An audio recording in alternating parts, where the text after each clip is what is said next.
friend from Iowa, for recognizing me.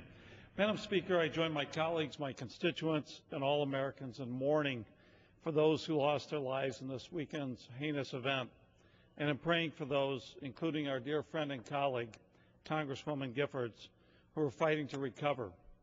I've had the honor to serve with Gabby, like many in this body, on the Armed Services Committee since we were both elected in 2006. And I've always been struck by her intelligence and by her commitment to her constituents. When she and her constituents were attacked on Saturday, she was carrying out the most central of our responsibilities as elected representatives, as was already mentioned, and that is making ourselves available to our constituents.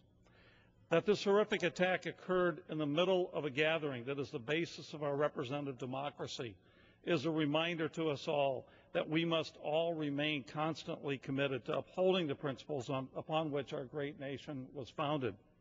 As we come together to offer our prayers to all those involved, I hope that we will carry forward the sentiment that so many have expressed in the last few days, including on the floor of this House of Representatives, that our country's commitment to passionate debate is the heart of our democracy.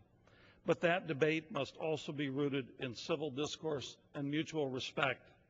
We can and we should debate with vigor the pressing challenges facing our nation, but we must do so in a way that moves our country forward and that is constructive.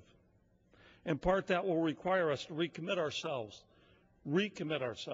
to civil discourse and honest debate, as well as to remaining accessible to our constituents and listening to all viewpoints.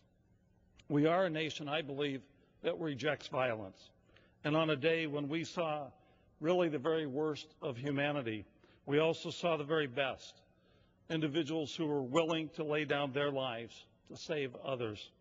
Let those folks serve as our inspiration, and let us continue to keep all those affected in our thoughts and prayers and continue to move forward in America in a constructive, positive, and mutually respectful manner.